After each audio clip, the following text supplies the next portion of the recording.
Président de la République, chef de l'État, notre hôte de marque en ce jour.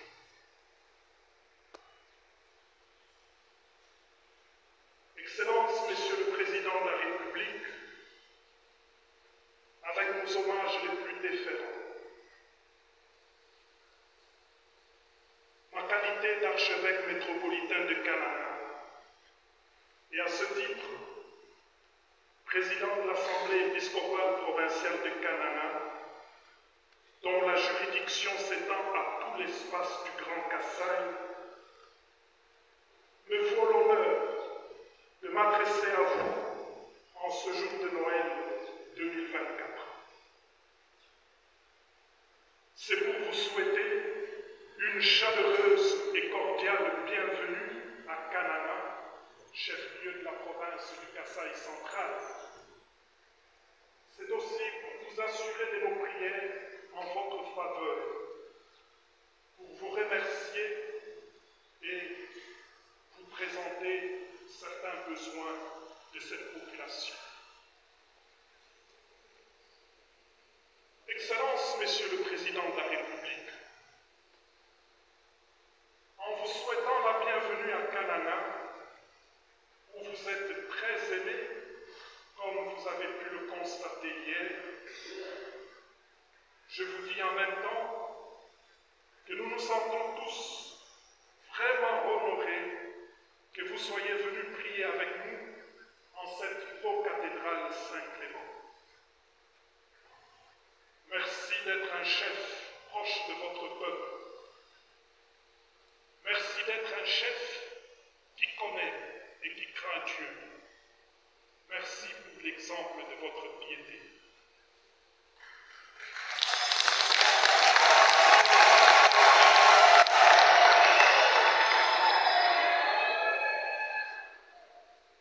Nous vous assurons sincèrement de nos humbles prières pour que le Seigneur vous donne toujours la santé et la force, qu'il vous donne la sagesse et l'intelligence à la mesure des défis majeurs liés à votre charge de chef de l'État, qu'il vous donne surtout des collaborateurs loyaux, intègres, soucieux du bien commun, fidèles pour exécuter vos ordres et exécuter toutes les politiques publiques.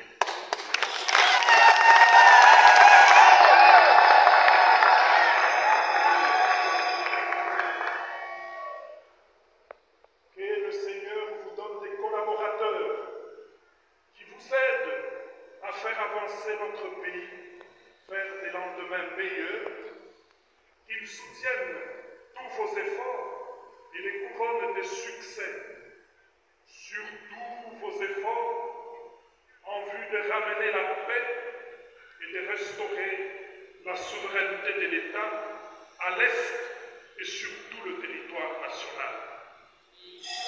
Que Dieu entende nos prières et nous exauce par sa grâce.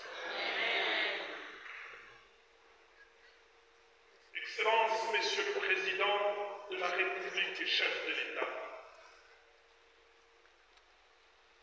nous voulons ici vous exprimer notre reconnaissance sincère pour les réalisations qui, sous votre impulsion, soulagent la misère de la population kassaïenne. C'est notamment la construction de la route nationale numéro 1 qui avance et dont nous espérons qu'elle ne tardera plus à traverser tout l'espace kassaïen. C'est l'établissement des bases logistiques importantes pour la construction de la route nationale numéro 2. Les centres communautaires, les écoles, les universités et autres bâtiments publics récemment construits ou réfectionnés ça et là. Le barrage de Toubi-Toubidi, qu'on peut reproduire dans toutes nos provinces et qui donne aujourd'hui de l'électricité à Liège, à Kabeyakamwana et à une partie de Boujima. La réalisation de plusieurs œuvres sociales par tous les diocèses de notre pays grâce au financement du Trésor public. Et ceci est une première dans l'histoire de notre pays.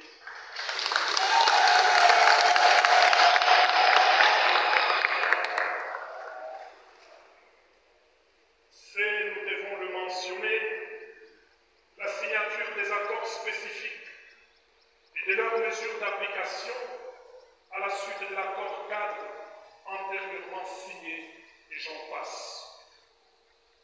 Vous avez été bienveillants avec nous, et à ce titre, tous les évêques des diocèses suffragants de la province ecclésiastique de Canana s'unissent à moi pour vous remercier sincèrement au nom de tous nos fidèles.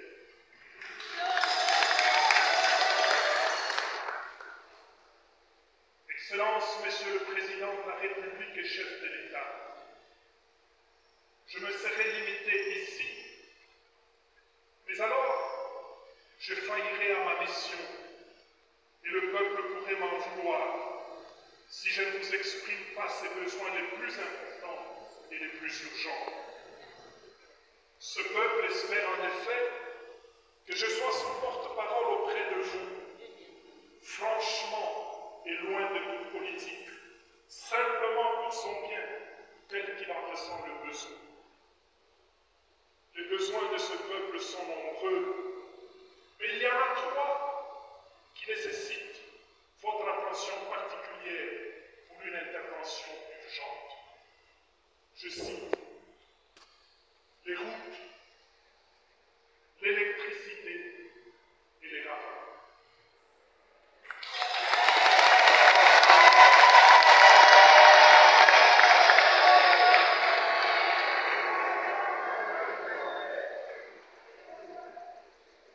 Plaise à vous, Excellence, Monsieur le Président, que je vous en dise brièvement quelque chose sans abuser de votre temps. Le Grand Kasaï, qui ne se limite pas seulement à ces grandes villes, reste un espace gravement isolé et tristement enclavé. En plus des routes nationales, il y a un besoin impérieux de construire des routes interprovinciales et des dessertes agricoles pour faciliter la circulation des personnes, des biens et des services, sans quoi le développement tardera à venir. Nous vous félicitons de prendre le temps de visiter la route de Kalambambouji qui nous ouvrira sur l'Angola. Mais nous émettons quelques réserves sur ce projet. D'abord, nous devons admettre qu'il faut construire cette route pour nous désenclaver. Mais le risque est que, si rien d'autre n'est fait, nous ne serons, nous, qu'un marché pour l'Angola qui viendra déverser chez nous son ciment, ses pierres et ses autres produits transformés.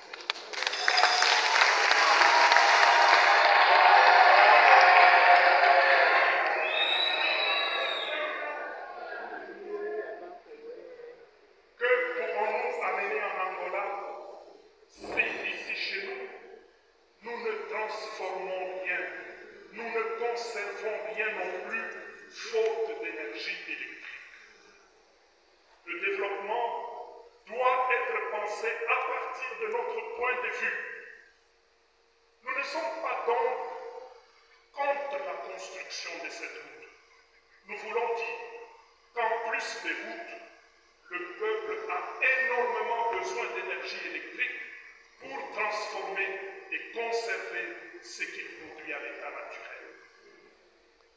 Ce n'est qu'avec les routes et l'électricité que notre peuple s'inscrira dans la logique d'échange avec les autres et ne sera pas seulement un marché de ce qui est produit ailleurs pour être vendu et consommé chez nous.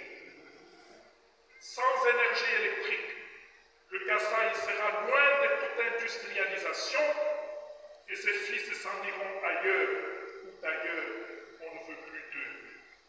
Ils s'y sont stigmatisés, maltraités et pourchassés, et même tués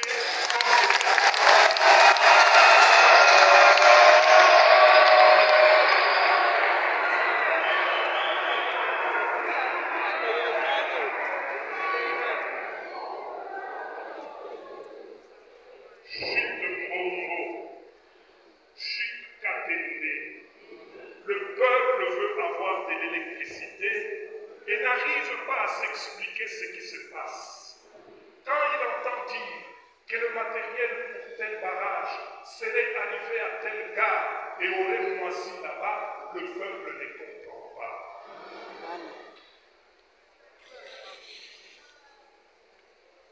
Nous allons Fachi, voilà.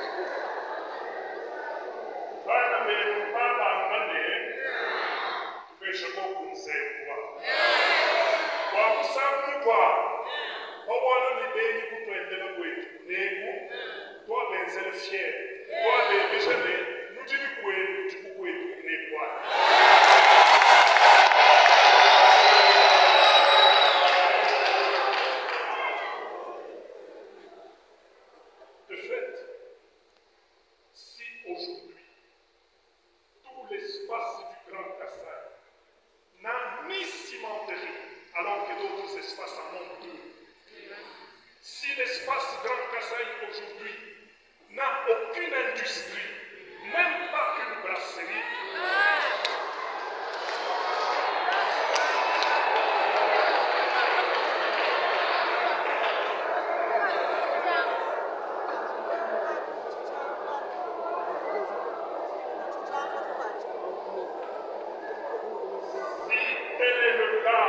je dis,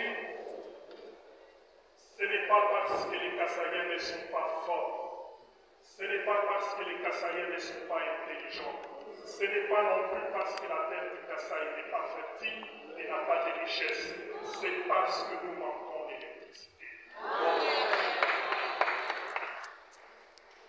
Excellences, Monsieur le Président et chef de l'État,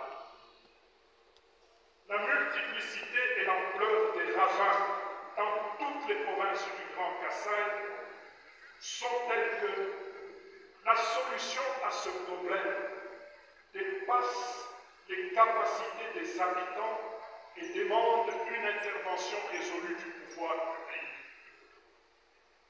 C'est la densification croissante de la population et la multiplication des habitations non planifiées et sans drainage des eaux de pluie, ajoutées au lotissement désordonné qui génère ces ravins. Et ceux-ci menacent et engloutissent le peu d'infrastructures que nous avons déjà. Voilà les doléances de notre